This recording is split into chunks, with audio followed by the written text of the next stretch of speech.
Braniff Airlines having commissioned 9 turboprop Electra 188s from the Lockheed Corporation, the airliner presenting a synoptic extension to its adroit fleet of accommodations. Gary and Kay Wilson arriving at the air marshalling Portland Avenue location to board the craft, the couple embarking on a well-deserved excursion to New Orleans. Gary's mother-in-law Helen Street and Kay's grandmother Sarah would be the guardian of the couple's 7-month-old son Scott, while they venture on a belated vacationing journey. The late February winter dampness embracing the two on the tarmac before mounting the mobile steps of the Braniff flight to Dallas Love Field and their connecting Eastern Airlines flight. Aloft in the transient of the sky, the uniformed stewardess having less than 30 minutes to offer refreshments before the first officer announced an early Dallas arrival. The advent of being early found an unexpected Eastern Airlines 727 Whisper jet about to depart for New Orleans. A hurried rush to the departure gate, the couple able to preclude a scheduled layover, the travelers once again airborne.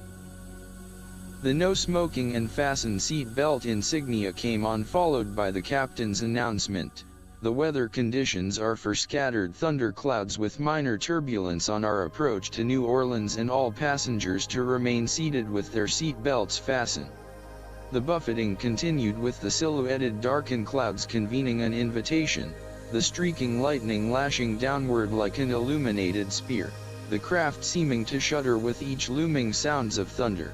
The Arcadia darkened zenith miraculously parted, bestowing a sun-adorned tinsel blue sky, the Whisper jet descending on its terrestrial approach across the brackish water of Lake Pontchartrain, the airborne craft achieving New Orleans International Airport. The couple disembarking, discovering their French Quarter hotel a distant over 10 miles from the airport in a shuttle service non-existent.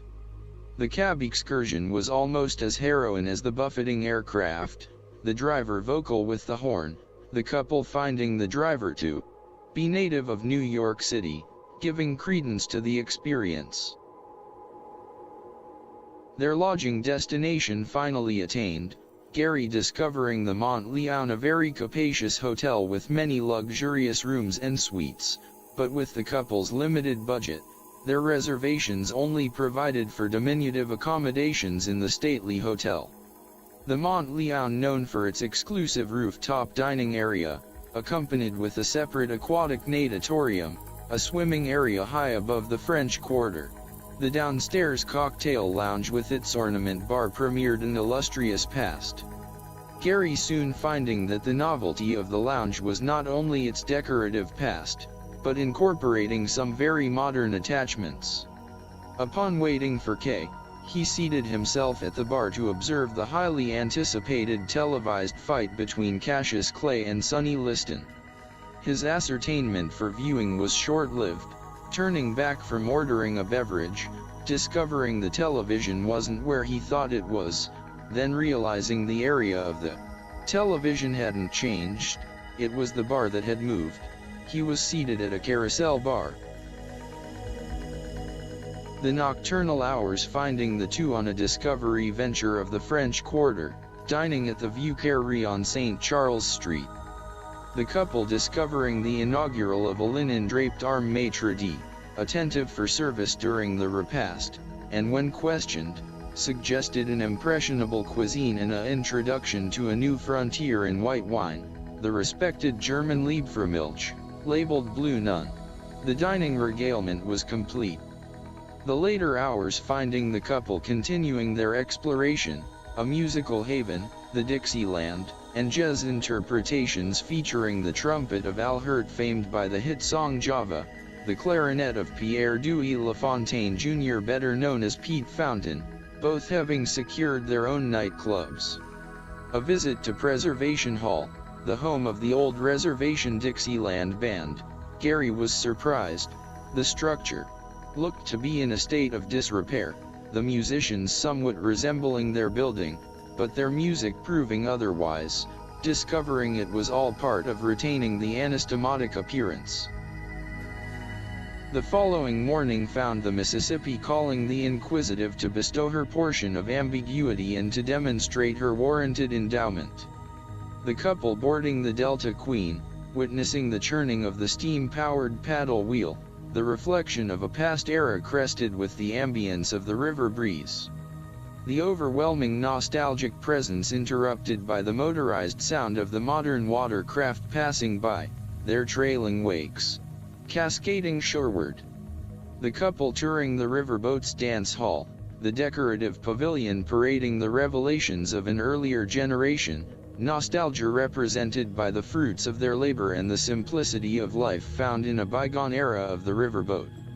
The Mississippi, the longest navigational waterway in North America, was contagious, possessing a beckoning, its wandering way and display never ceasing, on occasion unveiling a hidden aspect called the bayous. The delta humidity was first welcomed, but a contrast from the cold February weather of Oklahoma, but soon compounded its fame of notoriety as the couple embarked aboard another vessel. Gary was taken back with the Bayou cruise craft, expecting an open-air pontoon boat for the 2-hour tour, but discovering a vessel equipped with an air-conditioned cabin. The tour craft exiting the river, entering what seemed to be the uncharted passages that make up the bayou, the tour guide reiterating that strangers to the waterway have been known to never find their way out. All said with a folklore hint. The visitor finding the denseness of the foliage, the non-flowing water with its green look of heaviness adding to a cloaked landscape presenting a life-forbidding picture, except for the sounds of the wilderness habitat. Yet as they continued deeper, coming into view a ramshackle building, a residence for those accepting these cloaked surroundings as home, a bayou dweller. This renowned New Orleans restaurant displayed a commanding cuisine with a pristine reputation, finding habitués journeying from around the globe to savor the applauded ambrosial subsistence. The Baroque atmosphere with the attired attendants and a baronial wine list giving presence to its celebrated name. The Oklahoma City couple seated in this historic room once enhanced with the carriage of the prominent, an expectation of grandeur waiting to serve, but the couple soon discovering a exponent of sound, the waiters scurrying from a hurried realm to render a meal selection. Because the Wilsons' table was situated near the kitchen entrance, the world-famous acclaimed and highly promoted Antoine's was a disappointment. The Gray Line tour at times was only somewhat interesting. One of the stops provided for the investigation of the above-ground tombs for the departed, the burial aspects holding little interest to the group. The tour continuing to the non-affiliated landmarks outside of the French Quarter and an exploratory example of antebellum citadels, the Gray Line group assembling to absorb the essence of these historic marvels, the ascending pillars echoing the aristocratic chateaux of the expired South.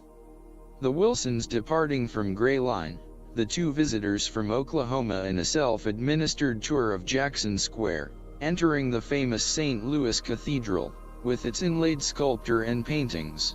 Although undergoing several renovations throughout the past 2 centuries, the cathedral still remains an icon in New Orleans history.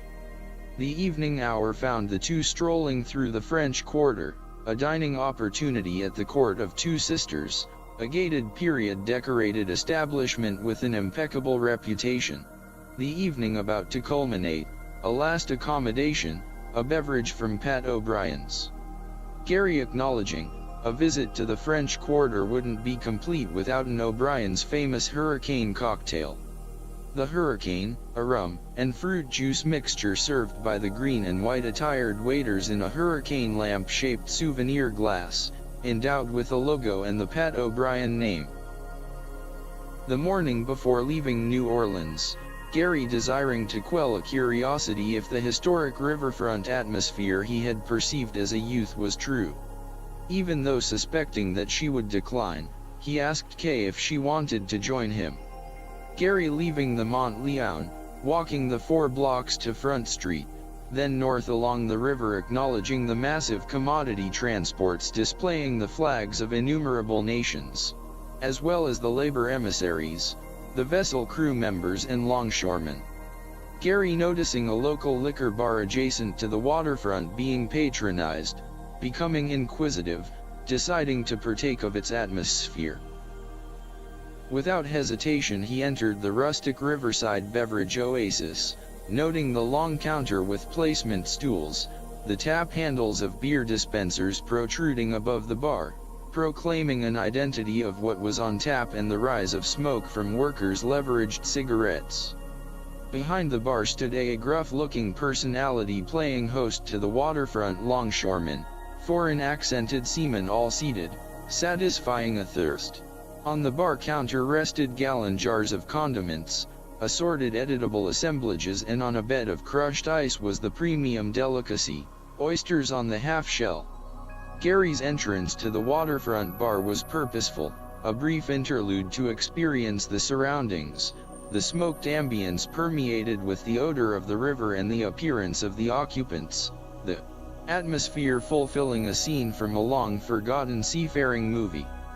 The Oklahoma visitor seated himself at the bar, ordering a mug of dark German beer, proceeding to order and slurp down a token amount of raw oysters, savoring a moment in time, thus satisfying a once-in-a-lifetime venture, fulfilling a subaqueous ambition, a fitting finale to his New Orleans visit. The couple again traversing the sky, Oklahoma City bound.